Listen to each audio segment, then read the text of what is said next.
ত্রিপুরা থেকে আসা ঢালে দক্ষিণ পূর্বাঞ্চলে ভয়াবহ বন্যা, তলিয়ে ফেনী, নোয়াখালী, কুমিল্লা সহ ৮ জেলা, পানিবন্দী লাখ লাখ মানুষ, বিপর্যস্ত জনজীবন, চলছে উদ্ধার কাজ। বন্যা কবলিতদের পাশে দাঁড়াতে গণত্রাণ সংগ্রহ বৈষম্য বিরোধী ছাত্র আন্দোলনের সাহায্যের হাত বাড়িয়েছেন সাধারণ মানুষ। বাঁধ খুলে দেয় ভারতের সমালোচনা। বছরের পর বছর জলাবদ্ধতার কবল থেকে মুক্তি মিলছে না চট্টগ্রাম নগরবাসীর। টানা ৩ দিনের বৃষ্টিতে ডুবেছে বিভিন্ন এলাকা, দুর্ভোগ চরমে।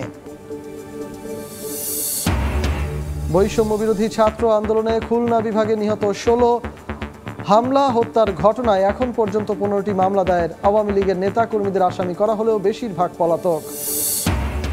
এবং খুলনা বিশ্ববিদ্যালয়ে ভিসি সহ পদত্যাগ করেছেন বিভিন্ন দপ্তরের দায়িত্বে থাকা ৭০ শিক্ষক।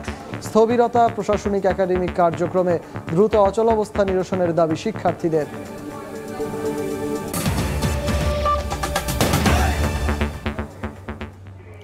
বাংলার সময় সঙ্গে আছি আমি সজল মিত্র রিচার্ড। ভয়াবহ আকার ধারণ করেছে ফেনী, নোয়াখালী ও কুমিল্লা সহ ৮ জেলার বন্যা পরিস্থিতি।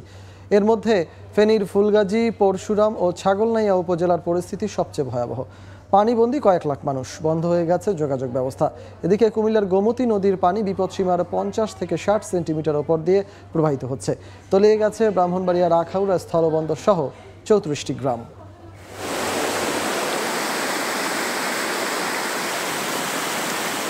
বেড়েই চলেছে স্রোতের তীব্রতা, তীব্র বেগে ঢুকছে পানি।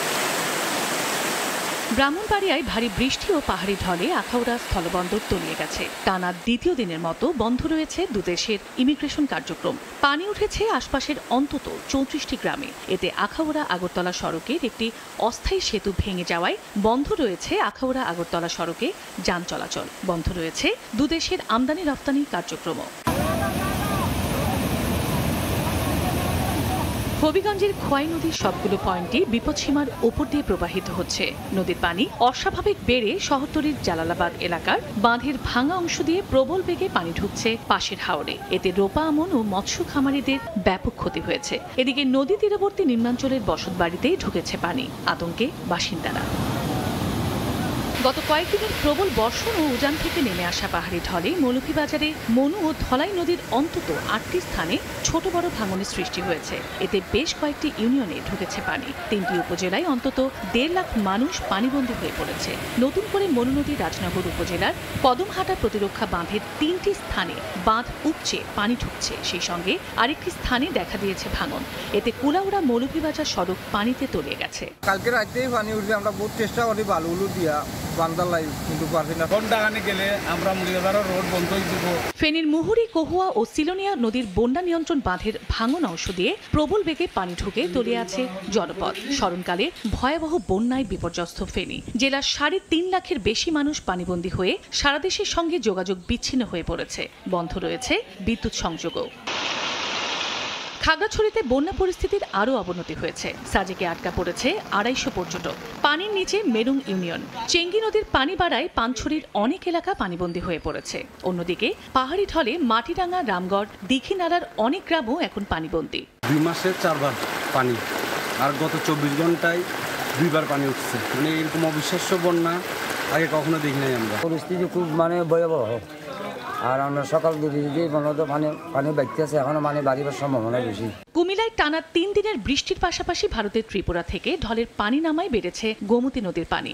গতকাল রাত পর্যন্ত গোমতীর পানি বিপদসীমা অতিক্রম করে ৫০ থেকে ৬০ সেন্টিমিটার উপরে প্রবাহিত হচ্ছে। পানি বাড়ায় দুপাশের চর ডুবে গিয়ে কয়েক হাজার ঘর পানিতে তলিয়ে গেছে। নষ্ট হয়েছে ৪,০০০ হেক্টর জমির ফসল। জেলার ৭টি পৌরসভার বেশিরভাগ এলাকা পানিতে তলিয়ে সড়কে যান চলাচল বন্ধ রয়েছে। টানা বৃষ্টিতে নোয়াখালীতে জলাবদ্ধতা পরিস্থিতির আরও অবনতি হয়েছে। নতুন নতুন এলাকায় সৃষ্টি হয়েছে জলাবদ্ধতার। পানিবন্দী জেলার কয়েক লাখ মানুষ, খুঁটি উপড়ে পড়ায় বিদ্যুৎহীন কয়েকটি এলাকা। চন্দ্রা বিশ্বাস, ববি, সময় সংবাদ। প্রধান উপদেষ্টার সঙ্গে ভারতের হাইকমিশনারের সাক্ষাতের পর ফরেন সার্ভিস একাডেমিতে ব্রিফ করছেন প্রধান উপদেষ্টার প্রেস সচিব শফিকুল আলম। সরাসরি চলে যাচ্ছে সেখানে। সব রকমের এটা বলতে পারেন কয়েক ডিকেটের মধ্যে এটা সবচেয়ে বেশি সাস্টেইন একটা রেইনফল ছিল, যেটা ১৬ তারিখে শুরু হয়েছে, আজকেও আছে, কালকেও হবে।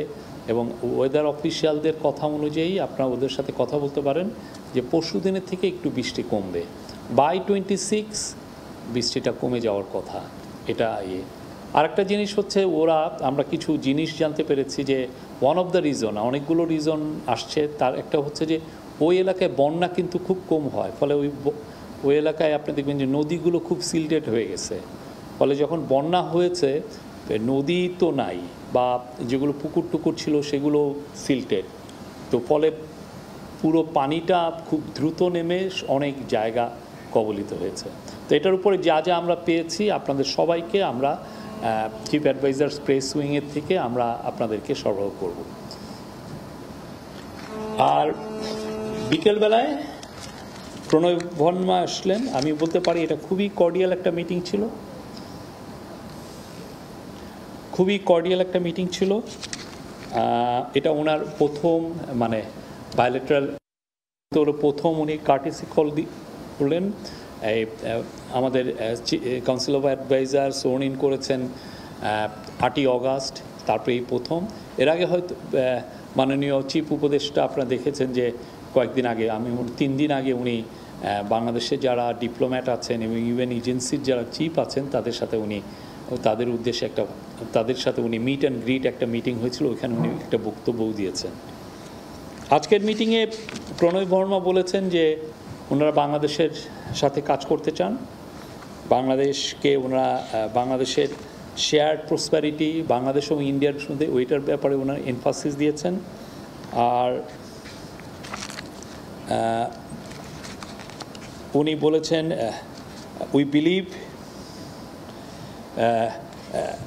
we strongly believe in a strong and prosperous Bangladesh, and উনি মোর পজিটিভ এঙ্গেজমেন্টের কথা বলেছেন বাংলাদেশের সাথে, এবং উনি কয়েকটা বিষয় এসছে তার মধ্যে খুবই কিছুটা মাইনরিটির নিয়ে একটু কথা উঠছে, বাট এটা খুবই ব্রিফলি মাইনরিটি ইস্যু নিয়ে। আর কিছু কথা এসছে যে পিপল টু পিপল এঙ্গেজমেন্টের কথা। উনি বলেছেন যে গত বছর 16 লক্ষ লোক বাংলাদেশ থেকে ইন্ডিয়া গিয়েছিল, তার মধ্যে 60% হচ্ছে ট্যুরিজমের জন্য, 30% মেডিকেল রিজনে, অন্যান্য 10%। এবং এটা মানে বিশ্বের মধ্যে কোনো দেশের this is the largest visa operation ইন্ডিয়ার বাংলাদেশে যেটা।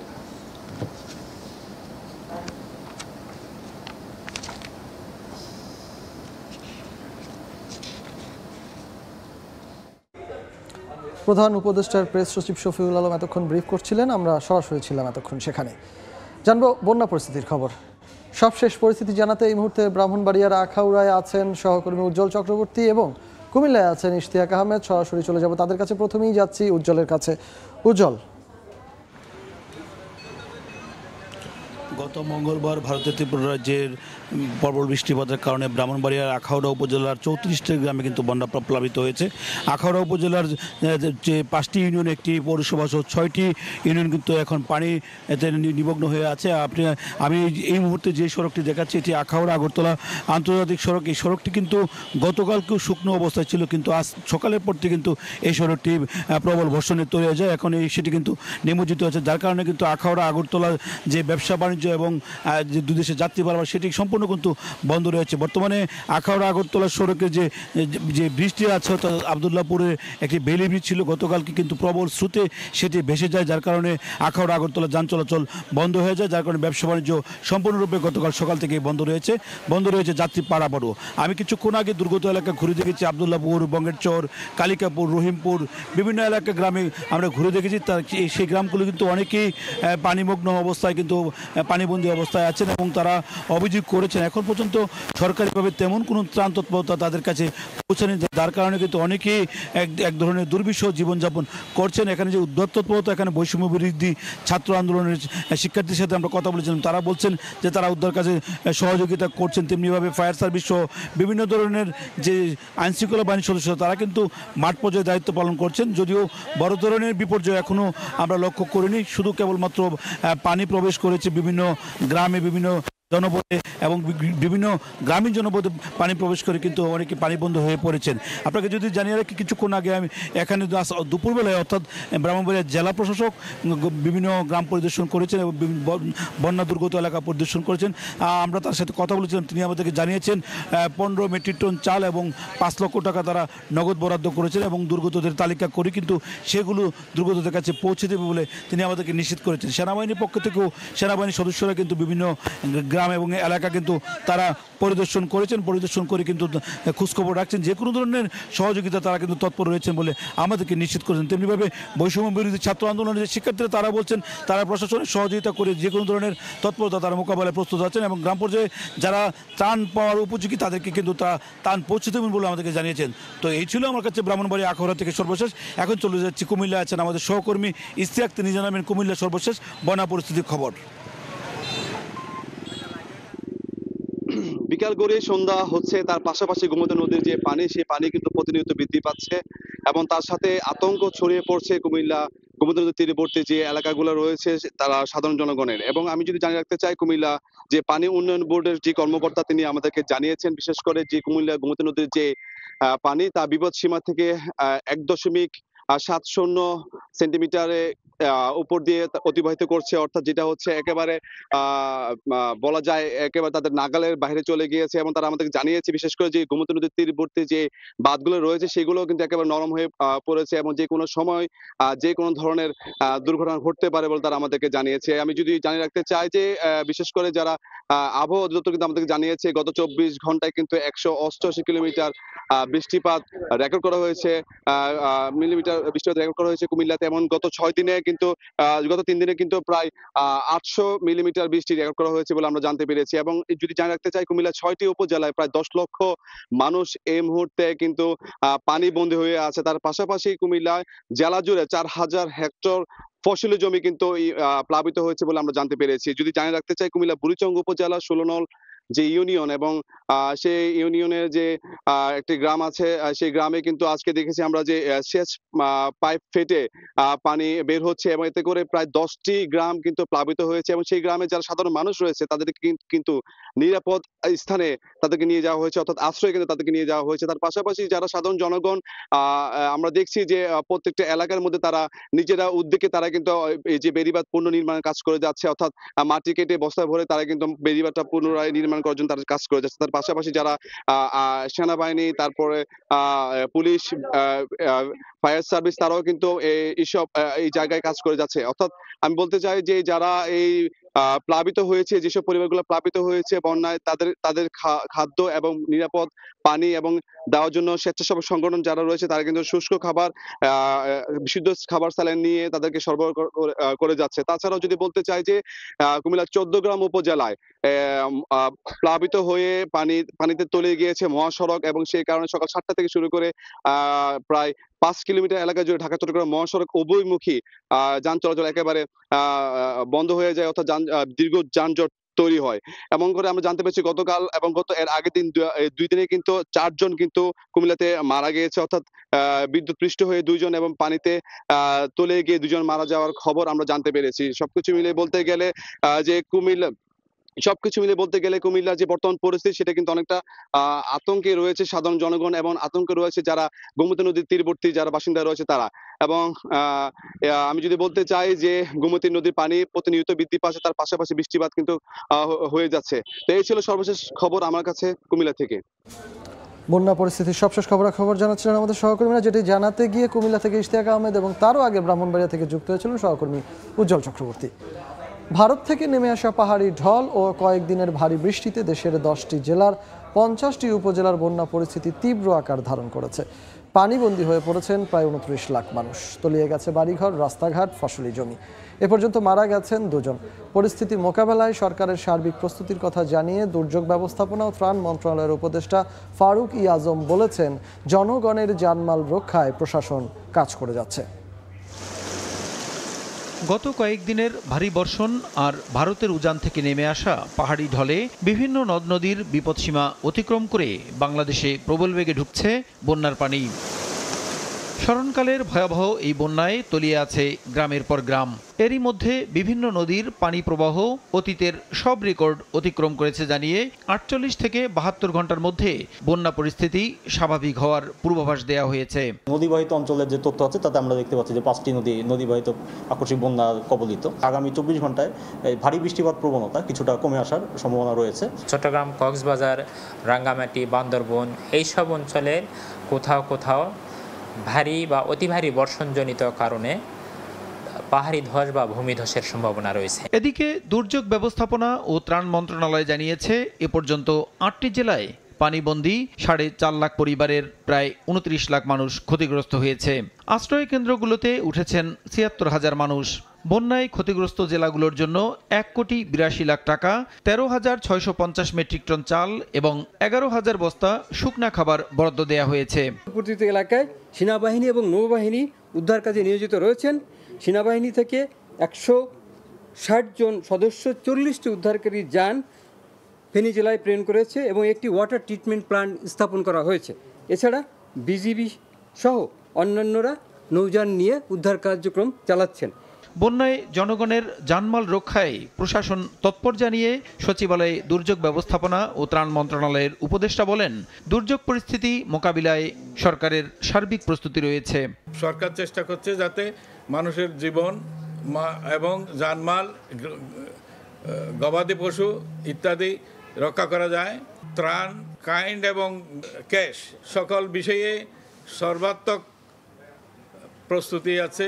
ভারতের অংশে থাকা ডাম্বুরি বাঁধ খুলে দেওয়ার কারণেই আকস্মিক বন্যা পরিস্থিতির সৃষ্টি হয়েছে কিনা নিশ্চিত হতে ভারতের সঙ্গে যোগাযোগ করার কথাও জানান উপদেষ্টা। ভারতের সাথে যোগাযোগের চেষ্টা হচ্ছে। প্রসূন আশিস, সময় সংবাদ, ঢাকা। বৈষম্য বিরোধী ছাত্র আন্দোলনের গণত্রাণ সংগ্রহ কর্মসূচিতে সাহায্যের হাত বাড়িয়েছেন সর্বস্তরের মানুষ। উদ্ধার কার্যক্রম ত্বরান্বিত করতে স্পিড বোট মালিক ও সামর্থ্যবানদের এগিয়ে আসার আহ্বান তাদের। এছাড়া পূর্ব সতর্কতা ছাড়া বাঁধ খুলে দেওয়ায় ভারতের সমালোচনা করে আন্তর্জাতিক আইনের মাধ্যমে এই সমস্যার স্থায়ী সমাধানের দাবি জানান সমন্বয়করা। রিকশা চালক ওমর ফারুক সারাদিন হাড় ভাঙা পরিশ্রম করে উপার্জন করা 400 টাকা নিয়ে ছুটে এসেছেন ঢাকা বিশ্ববিদ্যালয়ের টিএসসিতে। হাসি মুখে বন্যার্তদের জন্য এই টাকা দিলেন বৈষম্য বিরোধী ছাত্র আন্দোলনের ব্যানারে গণত্রাণ সংগ্রহ কর্মসূচিতে। 400 টাকা যে ভাইদের কাছে পাইছি এইটা আমি ভাইদের কাছেই দিয়ে দেই, যাতে ভাইয়েরা বন্যা কবলিত এলাকার জন্য কি আমাকে আমার দিয়ে ওষুধ আনছে এবং আমাকে ভাড়া দিছে, ওই টাকাটা আমি ভাইদেরকে দিয়ে দেই। এটা আমার কাছে খুব ভালো লাগবে। তাই শুধু ওমর ফারুক নন, সমাজের সব পেশা, ধর্ম, বর্ণ ও পরিচয় নির্বিশেষে সবাই নিজের সামর্থ্যের সবটুকু নিয়ে ছুটে এলেন দুর্যোগ কবলিতদের পাশে দাঁড়াতে। নিয়ে এসেছেন শুকনো খাবার, সুপেয় পানি, স্যালাইন, শিশু খাদ্য ও লাইফ জ্যাকেট সহ নানা প্রয়োজনীয় সামগ্রী। আমরা নিজেদের দায়বদ্ধতা থেকে আমরা 4 জন ফ্রেন্ড মিলে আমরা উদ্যোগে আমরা বিভিন্ন টিমে ভাগ হয়ে তারপরে এখানে নিয়ে এসেছি। যতটুকু সম্ভব আমরা তা নিয়ে এই জায়গায় এসে শুকনো খাবার যেমন মুড়ি, গুড়, স্যালাইন, চিরা এসব নিয়ে আমরা এখানে এসেছি। বাদ যায়নি স্কুল কলেজের শিক্ষার্থীরাও। নিজের টিফিন বা জমানো টাকা দিয়ে তারাও বাড়িয়েছেন সাহায্যের হাত। তবে সবাই চান আন্তর্জাতিক আইন প্রয়োগ করে ভারতের সঙ্গে পানি সংক্রান্ত জটিলতার স্থায়ী সমাধান। তিস্তা যেই বাঁধটা ওটা আন্তর্জাতিক আইন অনুযায়ী নাকি বৈধ না, আমি যতটুকু জানি। তো এইসব দিক থেকে সরকারের আর একটু কঠোরভাবে করা হয়েছে। গণত্রাণ ফেনীতে পৌঁছাতে প্রস্তুত রয়েছে বেশ কিছু টিম। আমাদের ফেনী নোয়াখালী মানুষদেরকে বাঁচানোর জন্য আমরা আসছি যে স্পিড বোট বা যেটাই পারে, যেটা নিয়ে আমাদের ফেনীর উদ্দেশ্যে যাই, ফেনীর মানুষকে উদ্ধার করতে পারে। খাওয়ার প্রয়োজন না, আমাদের হচ্ছে যে আমার লোকদেরকে আগে উদ্ধার করতে হবে। উদ্ধার না করলে আমরা খাওয়ার দিকে করব। আমাদের লোকদেরকে আমরা কালকে রাত থেকে বন্দি পাচ্ছি না। সার্বিক কার্যক্রম মনিটরিং করছেন বৈষম্য বিরোধী ছাত্র আন্দোলনের সমন্বয়করা। তারা স্পিডবোট মালিকদের সাহায্যের হাত বাড়িয়ে দেওয়ার আহ্বান জানিয়েছেন। প্রাইভেট স্পিডবোট বা লঞ্চ যেগুলো রয়েছে তাদের কাছে আমরা অনুরোধ জানাচ্ছি যে আপনারা অন্তত এই সময়ের জন্য আপনাদের বোটগুলো ছেড়ে দিন। বিনামূল্যে যদি নাও হয়, আমরা স্বল্প মূল্যে যেন আমাদেরকে সেই বোটগুলো ব্যবহার করতে দেওয়া হয়। কোনো ঘোষণা ছাড়াই বাঁধ খুলে দেয়ায় ভারতের সমালোচনা করেন সমন্বয়করা।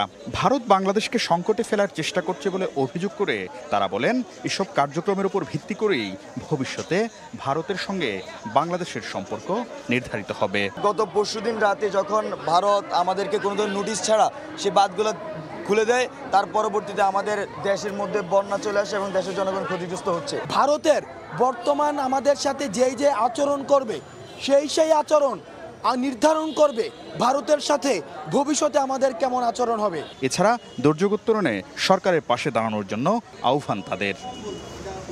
শাকির আহমেদ, সময় সংবাদ, ঢাকা। বন্যা কবলিত এলাকায় নিরবচ্ছিন্ন টেলিকম সেবা নিশ্চিত করতে মোবাইল অপারেটরদের নির্দেশ দিয়েছেন ডাক, টেলিযোগাযোগ ও তথ্য প্রযুক্তি উপদেষ্টা।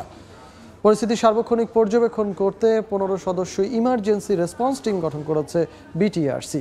অপারেটররা বলছে, বিদ্যুৎবিহীন এলাকাগুলোতে নেটওয়ার্ক সচল রাখতে জেনারেটর ব্যবহার করা হচ্ছে।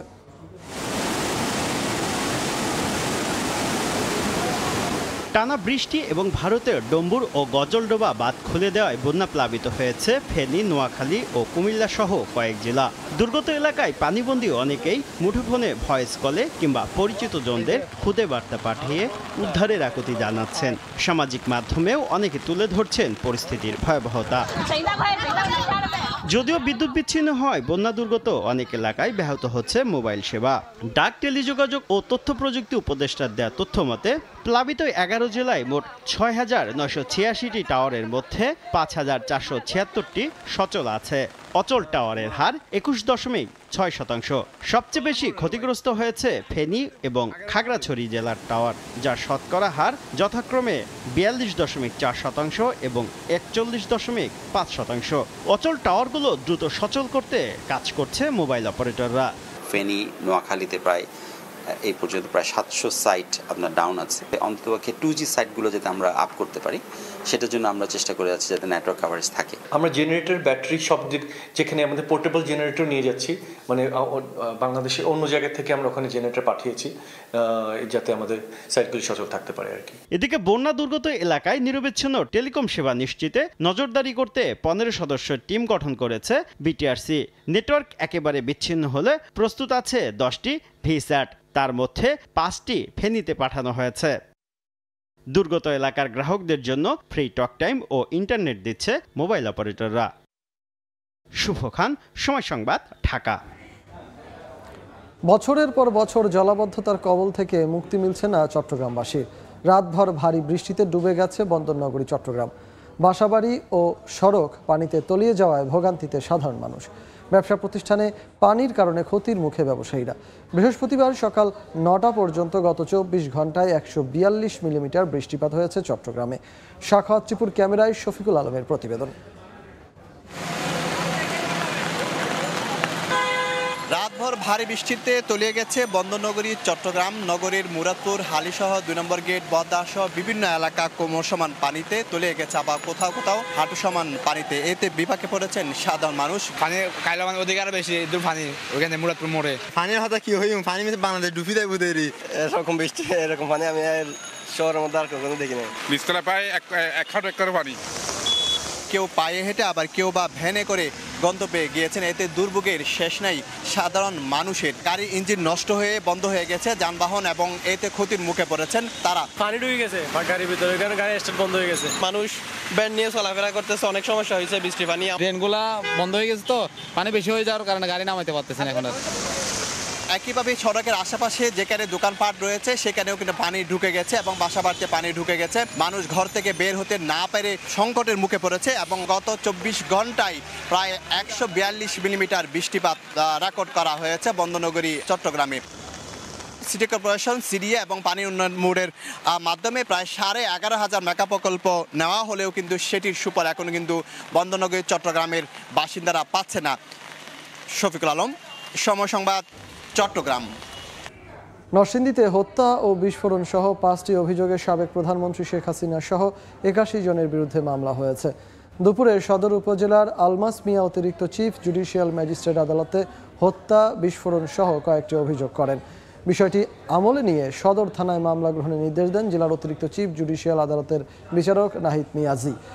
মামলায় সাবেক সড়ক যোগাযোগ ও সেতু মন্ত্রী ওবায়দুল কাদের, সাবেক স্বরাষ্ট্রমন্ত্রী আসাদুজ্জামান খান কামাল, সাবেক পুলিশ প্রধান চৌধুরী আবদুল্লাহ আল মামুন, ডিবি প্রধান হারুনুর রশিদ সহ 81 জনকে আসামি করা হয়।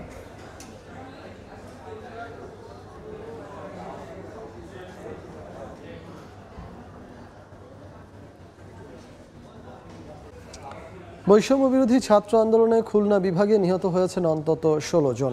এসব ঘটনায় এখন পর্যন্ত কুষ্টিয়ার 7টি সহ বিভাগে অন্তত 15টি মামলা হয়েছে। এসব মামলায় আওয়ামী লীগের নেতা কর্মীদের আসামি করা হলেও বেশিরভাগই পলাতক। বুধবার রাত পর্যন্ত বড় কোনো নেতাকে আটকের খবর পাওয়া যায়নি। জেলা প্রতিনিধিদের সহায়তায় আব্দুল্লাহ আল মামুন রুবেলের প্রতিবেদন। দেশ জুড়ে বৈষম্য বিরোধী আন্দোলনের মধ্যে 3 আগস্ট পর্যন্ত শান্তিপূর্ণ ও অনেকটা সহিংসতা মুক্ত ছিল খুলনা বিভাগের জেলাগুলো। তবে 4 ও 5 আগস্ট ব্যাপক সহিংসতা হয় খুলনা, কুষ্টিয়া, মাগুরা ও ঝিনাইদহে। এ 4 জেলায় সহিংসতার ঘটনায় অন্তত 16 জন শিক্ষার্থী ও আন্দোলনকারী নিহত হয়েছেন।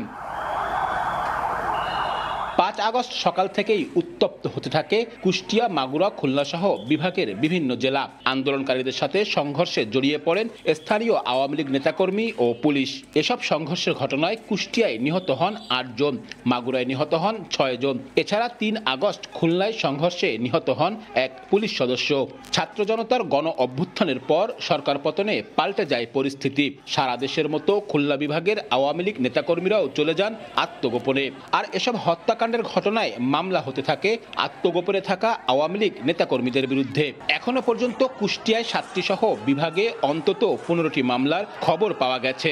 কুষ্টিয়ায় হত্যা মামলায় আসামি করা হয়েছে আওয়ামী লীগের যুগ্ম সম্পাদক মাহবুবুল আলম হানিফের বিরুদ্ধে। মাগুরায় হত্যা মামলার আসামি সাবেক 2 সংসদ সদস্য সাইফুজ্জামান শিখর, বীরেন শিকদার।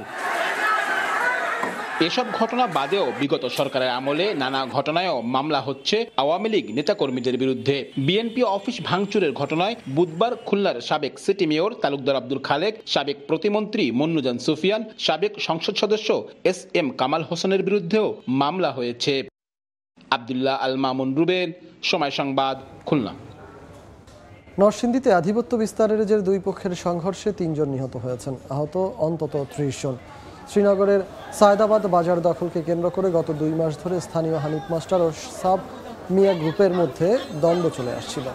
বুধবার সকাল থেকে 2 গ্রুপের মধ্যে ধাওয়া পাল্টা ধাওয়া হয়। রাতে সংঘর্ষ রূপ নেয় টেটা যুদ্ধে। আজ সকালে আবারও 2 গ্রুপ টেটা নিয়ে সংঘর্ষে জড়ায়। এতে উভয় পক্ষের 3 জন নিহত হন। আহত 30 জনকে নরসিংদী ও ব্রাহ্মণবাড়িয়ার বিভিন্ন হাসপাতালে ভর্তি করা হয়েছে। এদিকে ঘটনার পর থেকে এলাকায় থমথমে পরিস্থিতি বিরাজ করছে। মোতায়েন করা হয়েছে অতিরিক্ত পুলিশ। নিখোঁজের একদিন পর নাটোরের নলডাঙ্গায় এক কৃষকের লাশ উদ্ধার করা হয়েছে। পুলিশ জানায়, বাসুদেবপুর গ্রামের কৃষক মাহবুব হোসেন গত বুধবার সকালে বাড়ি থেকে বের হয়। এরপর থেকেই নিখোঁজ ছিল সে। বৃহস্পতিবার সকালে পাশের ব্রিকপাড়া গ্রামের পুকুরে লাশ পড়ে থাকতে দেখে পুলিশে খবর দেন স্থানীয়রা। পরে পুলিশ লাশ উদ্ধার করে সদর হাসপাতাল মর্গে পাঠায়। হত্যাকাণ্ডে জড়িতদের ধরতে তদন্ত চলছে বলে জানিয়েছে পুলিশ।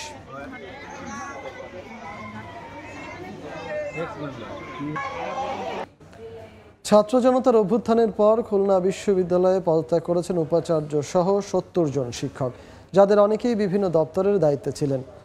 উপাচার্য, কোষাধ্যক্ষ ও রেজিস্ট্রার না থাকায় স্থবির হয়ে পড়েছে প্রশাসনিক ও একাডেমিক কার্যক্রম। অচল অবস্থা নিরসনে শিগগিরই উপাচার্য নিয়োগের দাবি শিক্ষক শিক্ষার্থীদের। নিয়ামুল হোসেন কোচির ছবিতে তানজিম আহমেদের রিপোর্ট। শিক্ষার্থীদের আপত্তি সত্ত্বেও গত মঙ্গলবার পদত্যাগ করেন খুলনা বিশ্ববিদ্যালয়ের উপাচার্য অধ্যাপক মাহমুদ হোসেন। তার সঙ্গে আরও পদত্যাগ করেন উপাচার্য, কোষাধ্যক্ষ, রেজিস্ট্রার সহ বিভিন্ন পদে থাকা 70 জন শিক্ষক। এ কারণে বর্তমানে অভিভাবক শূন্য হয়ে পড়েছে ক্যাম্পাস। এদিকে 18 আগস্ট বিশ্ববিদ্যালয় খুলে দেওয়া হলেও ক্লাস শুরু হবে আগামী 25 আগস্ট থেকে। শিক্ষা কার্যক্রম শুরু হলে একাডেমিক ও দাপ্তরিক বিভিন্ন কাজে একসঙ্গে সব কর্মকর্তার পদত্যাগে প্রভাব পড়তে পারে বলে মনে করেন সংশ্লিষ্টরা। আর আন্দোলন শেষ করে এবার নিজেদের ক্লাসে ফিরতে চায় শিক্ষার্থীরা। দ্রুত বিশ্ববিদ্যালয়ে প্রশাসন নিয়োগ করে ছাত্র রাজনীতি নিষিদ্ধের মতো শিক্ষক রাজনীতিও বন্ধ করার দাবি তাদের। বড় অংশ পদত্যাগ করছে, কিন্তু আমার মনে হয় না এর কোনো ইম্প্যাক্ট আমাদের খুলনা বিশ্ববিদ্যালয়ে পড়বে। খুলনা ইউনিভার্সিটি খুব দ্রুতই এই সংখ্যা কাটিয়ে উঠবে এবং শিক্ষা কার্যক্রম খুব দ্রুত এগিয়ে যাবে। আশা রাখছি যে 25 তারিখের ভিতরে খুলনা ইউনিভার্সিটিতে ক্লাস শুরু হবে এবং সকল স্টুডেন্ট তাদের আবার রেগুলার কার্যক্রমের ভিতরে চলে আসবে। কোনো প্রশাসনিক বডি নাই, আমরা দ্রুত এই নিয়ে কাজ করছি যাতে একটা এস্টাবলিশ প্রশাসনিক বডি আমাদের সামনে আসে। তাদের কাছে আমাদের দাবি দেওয়া পেশ করবে এবং পরবর্তীতে যা করণীয় সেগুলো আমরা পদক্ষেপ নিব। আর শীঘ্রই শ্রেণীকক্ষে ফেরার প্রত্যাশা শিক্ষকদেরও। দ্রুত প্রশাসক নিয়োগ হয় ভাইস চ্যান্সেলর একজন, তাহলে উনি কিছু জায়গায় রিফর্ম করলে এটা আমরা দ্রুতই ক্লাসে ফিরতে পারবো।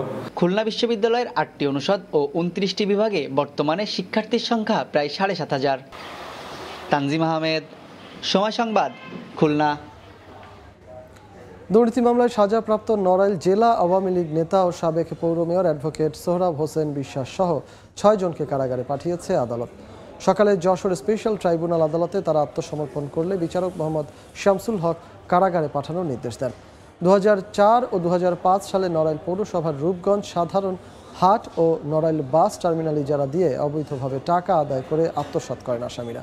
2008 সালে তাদের বিরুদ্ধে নড়াইল সদর থানায় মামলা করে দুদক। 2022 সালে মামলাটি সকালে যশোর স্পেশাল ট্রাইব্যুনালে আসে বিচারের জন্য।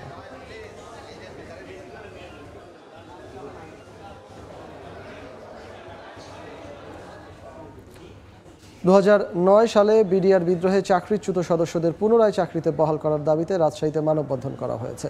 সকালে নগরীর সাহেব বাজার 0 পয়েন্ট এলাকায় এ মানববন্ধন হয়।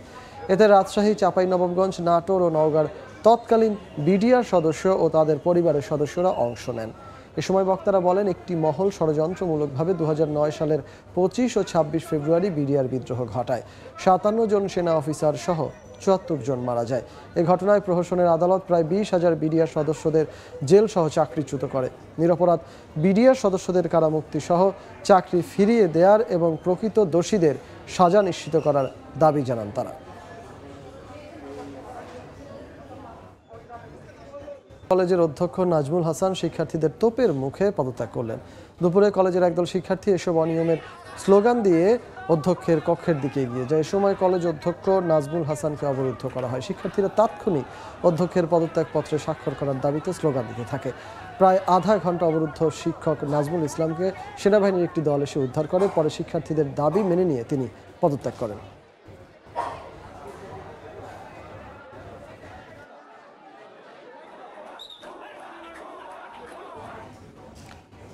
এবার 11 দফা দাবি আদায়ে রাজপথে নার্সরা। ভুয়া নার্স অপসারণ সহ বাতিল চান কোটা ব্যবস্থার। সকালে যশোর ও ঝিনাইদহে মানববন্ধন করেন বিভিন্ন শিক্ষা প্রতিষ্ঠানে অধ্যয়নরত নার্সরা। এ সময় তারা জানান, বেসরকারি ক্লিনিকে ভুয়া নার্সের কারণে ভুল চিকিৎসায় অনেকে ক্ষতিগ্রস্ত হচ্ছেন, যে কারণে নার্সদের সম্মান নষ্ট হচ্ছে। তাই দ্রুত এসব ভুয়া নার্স অপসারণ, নিয়োগ বিধিমালা অনুমোদন ও বাস্তবায়ন, উচ্চশিক্ষা সহ সব ক্ষেত্রে কোটা বৈষম্য বাতিল সহ 11 দফা দাবি বাস্তবায়নের দাবি জানান তারা। পাশাপাশি স্বাস্থ্য খাতে আমূল সংস্কারে ব্যবস্থা নেওয়ারও আহ্বান জানান তারা।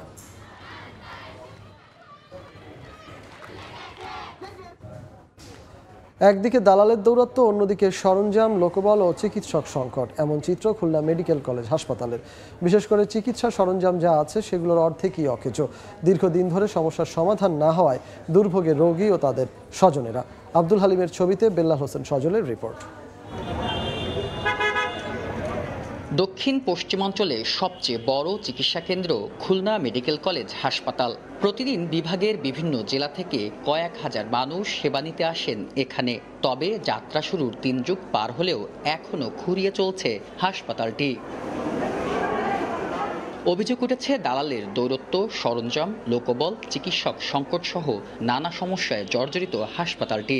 2019 সালে 500 শয্যায় উন্নীত হলেও অবকাঠামো ও চিকিৎসক ব্যতীত বাড়ানো হয়নি তৃতীয় ও চতুর্থ শ্রেণীর কর্মচারীর সংখ্যা। চিকিৎসা সরঞ্জাম যা আছে তার অর্ধেকই অকেজো। এ কারণে ভোগান্তিতে রোগী ও স্বজনরা। সিরিয়ালে দেখতে দেখতে দুপুর 2টা পর্যন্ত, তারপর যদি আমরা না পারি চলে যান, আবার কালকে আসবেন। এটা আমাদের একটা সমস্যা না। ডাক্তারের একটা কাগজ নিয়ে আসছি 10টা বাজে, বলে কি এখন নিয়ে যাবে না, আজকে হবে না, কালকে আসেন। পরীক্ষা কোন সময় করো, এখন পর্যন্ত না খাও, গালে মাথা ঘুরে পড়ে যায়, গা কাঁপে। এইখান থেকে আমি যদি মাথা সিটি স্ক্যান না করাইতে পারি তাহলে আমি মনে করেন যে বাইরে তো করাইতে পারবো না। অনেক চাপ থাকে আমার, আমি এত রোগী কি করে করব, আমার মেশিন নেই। আর বারবার তাগাদা দিয়েও ফলাফল না পাওয়ায় অসহায় খোদ হাসপাতাল কর্তৃপক্ষ। জনবল কম থাকার কারণে আমরা তার সেই সেবাটা দিতে পারতেছি না। আমাদের মেশিন বিভিন্ন সময় এটা নষ্ট হচ্ছে। অবস্থা আরও শোচনীয় হবে, কারণ আমি তাদেরকে বলে দিছি, কারণ তাদেরকে তো আমি চাপ দিয়ে বেশি কাজ করাতে পারবো না। বাইরে এখন যদি রুগী থাকে আমাদের কিছু করার নেই, আমরা এখানে অসহায়। উপর থেকে জনবল না দেয়, টেকনোলজি যদি না দেয়, তাহলে আমাদের এই শোচনীয় অবস্থা আরও বাড়বে। হাসপাতাল কর্তৃপক্ষের তথ্যমতে 500 শয্যার এ হাসপাতালে দৈনিক ভর্তি থেকে চিকিৎসা নেন গড়ে 1200 রোগী, আর বহির্বিভাগে স্বাস্থ্যসেবা নেন দৈনিক 2000 রোগী। বেলাল হোসেন সজল, সময় সংবাদ, খুলনা। পাসপোর্টধারী যাত্রীদের মাধ্যমে ভারত থেকে মাঙ্কি পক্সের সংক্রমণ রোধে দিনাজপুরের হিলি ইমিগ্রেশন চেকপোস্টে কাজ শুরু করেছে মেডিকেল টিম। কর্তৃপক্ষ জানায়, সকাল থেকে ইমিগ্রেশন চেকপোস্টে বুথ স্থাপনের মাধ্যমে ভারত থেকে দেশে ফেরা যাত্রীদের তাপমাত্রা পরিমাপ, র্যাশ সহ অন্যান্য পরীক্ষা নিরীক্ষা করছেন স্বাস্থ্যকর্মীরা। একইভাবে বাংলাদেশ থেকে ভারতে যাওয়া যাত্রীদেরও পরীক্ষা চলছে। তবে মাঙ্কি পক্স ভাইরাসজনিত কোনো যাত্রী পাওয়া যায়নি বলে জানিয়েছে স্বাস্থ্য বিভাগ। প্রশিক্ষণার্থীদের জিম্মি করে অর্থ হাতিয়ে নেওয়ার অভিযোগ উঠেছে প্রাথমিক শিক্ষক প্রশিক্ষণ ইনস্টিটিউটের যশোর কার্যালয়ের সুপারিনটেন্ডেন্ট এর বিরুদ্ধে। শিক্ষকদের দাবি, প্রাতিষ্ঠানিক পোশাক থেকে শুরু করে নানা খাত থেকে অর্থ বাগিয়েছেন সুপারিনটেন্ডেন্ট। অভিযোগের বিষয়ে সুপারিনটেন্ডেন্টের কথা না বললেও তদন্তে কমিটি গঠনের কথা জানিয়েছেন জেলা প্রাথমিক শিক্ষা কর্মকর্তা। আবুল কালাম আজাদের ছবি ও জুয়েল মৃধার তথ্য নিয়ে রিপোর্ট। সরকারি প্রাথমিক বিদ্যালয়ে শিক্ষকদের পেশাগত মান উন্নয়নে কাজ করে primary teachers training institute PTI. Jessore পিটিআইয়ে চলমান রয়েছে 10 মাসের প্রশিক্ষণ কোর্স। এজন্য প্রশিক্ষণার্থীরা মাসে 3000 টাকা করে ভাতা পান। কিন্তু প্রশিক্ষণার্থীদের পুঁজি করে সীমাহীন অনিয়ম দুর্নীতি চালিয়ে যাচ্ছেন সুপারিনটেন্ডেন্ট আতিয়ার রহমান। প্রশিক্ষণার্থীদের অভিযোগ, পিটিআইতে যোগদানের পরই সুপারিনটেন্ডেন্টের খপ্পরে পড়তে হয়। তার নির্ধারিত দোকান থেকে সংগ্রহ করতে হয় প্রাতিষ্ঠানিক পোশাকের জন্য বরাদ্দ 2000 টাকা হলেও দিতে হয় 5000 টাকা। পাশাপাশি সংস্থাপন চার্জ এবং এজি অফিস ম্যানেজের নামে 700 টাকা করে কেটে নেওয়া হয়। ছাড়া নানাভাবে হতে হয় মানসিক হেনস্থার শিকার। আগের ব্যাচগুলোতেও অনেক দুর্নীতি হয়েছে এবং তাদের টাকাটাও এখনো তারা পায়। সংস্থাপন ফির নামে একটি অনির্দিষ্ট অ্যামাউন্ট বা অতিরিক্ত অ্যামাউন্টের টাকা কেটে নেওয়া হয়। শিক্ষকরা যদি দুর্নীতির সাথে যুক্ত থাকে তাহলে সমাজ নির্মাণ করা আসলেই সম্ভব নয়। বাংলাদেশের কোনো শিক্ষা প্রতিষ্ঠানে দুর্নীতি না হোক, আমাদের শিক্ষা সেক্টরটা পিছিয়ে আছে। অভিযোগের বিষয়ে সুপারিনটেন্ডেন্ট কথা না বললেও জেলা প্রাথমিক শিক্ষা কর্মকর্তার দাবি, অভিযোগ তদন্তে গঠন করা হয়েছে কমিটি। উপপরিচালক মহোদয় আসেন এবং তাদের সঙ্গে কথা বলেন। তাদের অনেক অভিযোগ ছিল। অভিযোগগুলো শোনার পর তাদের প্রথম দাবি ছিল তার অপসারণ। তো তারা 1 সপ্তাহ সময় দিয়েছেন যাতে করে তার অপসারণ হয়। তো তার প্রেক্ষিতে 2 সদস্য বিশিষ্ট একটা কমিটি গঠন করা হয়। তদন্ত পর প্রয়োজন ব্যবস্থার জন্য আমাদের সচিব মহোদয় এবং মহাপরিচালক মহোদয় ব্যবস্থা গ্রহণ করবে। জেলা প্রাথমিক শিক্ষা অফিসের তথ্য মতে প্রতি কোর্সে 150 জন শিক্ষক গ্রহণ করেন প্রশিক্ষণ। সময় সংবাদ, যশোর। বাংলা সময়। মালিকদের না জানিয়ে সরকারি জমির পরিধিতে যুক্ত করা হয়েছে বাগেরহাটের কচুয়া উপজেলা সদর বাজারের একাংশ। বন্ধ রাখা হয়েছে খাজনা আদায়। এতে জমি বিক্রি বা হস্তান্তর করতে পারছেন না মালিকরা। জামানত রেখে নিতে পারছেন না ব্যাংক ঋণও। স্থানীয়দের দাবি পরিপ্রেক্ষিতে জেলা প্রশাসক জানিয়েছেন দ্রুতই নেওয়া হবে সমাধানের উদ্যোগ। আলী আকবর টুটুলের পাঠানো তথ্য ও আমিনুল ইসলামের ছবি নিয়ে রিপোর্ট। প্রায় 60 থেকে 70 বছর ধরে বসবাস করে আসছেন বাগেরহাটের কচুয়া উপজেলা সদরের বাজার এলাকার বাসিন্দারা। সরকারের কোষাগারে দিয়েছেন নিয়মিত খাজনা। তবে হঠাৎ করে উপজেলা সদর ভূমি অফিস গত 5 বছর ধরে খাজনা না নেয়ায় দুশ্চিন্তায় পড়েছেন তারা। জমির খাজনা না দিতে পেরে জমি বিক্রি ও জমি জামানত রেখে ঋণও মিলছে না ব্যবসায়ীদের। এলাকাবাসী জানান, কোনো তথ্য না জানিয়েই সরকারি পেরিফেরির আওতায় আনা হয়েছে বাজারের একাংশ। কোন ব্যক্তির কত অংশ এর মধ্যে পড়েছে তাও জানাচ্ছে না ভূমি অফিস। অথচ CSRS পর্চা অনুযায়ী জমির মালিক তারাই। এ নিয়ে বিভিন্ন দফতরে যোগাযোগ করা হলেও মিলছে না কোনো সমাধান। দাদার সম্পত্তি বলতে পারেন এটা, কিন্তু আমরা যেই খাজনা নিতে যাচ্ছি সেই সময় আমাদের বলতেছে কি আপনারা খাজনা দিতে পারবেন না, পেরিফেরির মধ্যে এটা অন্তর্ভুক্ত হয়েছে। খাজনা দিচ্ছি আমরা 26 বছর, এই 4 বছর আমরা এই জায়গায় খাজনা দিতে পারি নাই। কটুক নিছে কিবা না নিছে আমরা কিছুই জানি না। আমি একটা জায়গা বিক্রি করব, এই খাজনা দেবার জন্য আমি জায়গাটা বিক্রি করি, আমি আছি খুব অসহায়ের ভিতরে। নতুন করে কিছু স্থাপনা করতেও যাই, সেটাও বাধাপ্রাপ্ত হয়। সাময়িকভাবে উন্নয়ন কার্যক্রম স্থগিত হয়ে আছে, এর একটা দ্রুত সুরাহা হওয়া চাই। ব্যবসায় যদি কেউ মন্দা হয় আমরা পারতেছি না সেই জায়গা বিক্রি করতে। যাদের আমাদের সিসি লোন আছে সেখানে কিন্তু আমরা রিনিউয়ালও করতে পারতেছি না। এ নিয়ে ক্যামেরার সামনে কোনো কথা বলতে রাজি হননি ভূমি বিভাগের কোনো কর্মকর্তা। তবে শীঘ্রই সংকট সমাধানের আশ্বাস জেলা প্রশাসকের। পেরিফেরিভুক্ত জমির বাইরে অন্য জমির খাজনা যাতে দিতে পারে সেই বিষয়ে আমি উদ্যোগ গ্রহণ করব। আর একই সাথে কার কতটুকু জমি বাজারের মধ্যে এসেছে এবং কতটুকু ফাঁকা আছে এটি যদি আমরা জানাই দিতে পারি তাহলে তার জন্য সুবিধা হবে। প্রায় 10 একর জমির ওপর গড়ে ওঠা কচুয়া উপজেলা সদরের এই প্রধান বাজারে 5 শতাধিক ব্যবসায়ী ও জমির মালিক রয়েছেন। সময় সংবাদ, বাগেরহাট। বাংলা সময় শীর্ষ সংবাদগুলো জানিয়ে দিচ্ছি আরেকবার।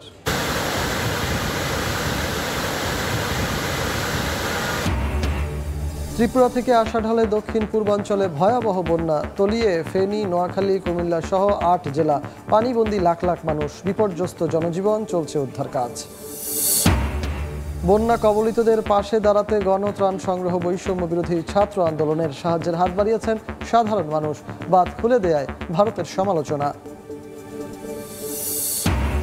এবং বছরের পর বছর জলাবদ্ধতার কবল থেকে মুক্তি মিলছে না চট্টগ্রাম নগরবাসীর। টানা ৩ দিনের বৃষ্টিতে ডুবেছে বিভিন্ন এলাকা, দুর্ভোগ চরমে।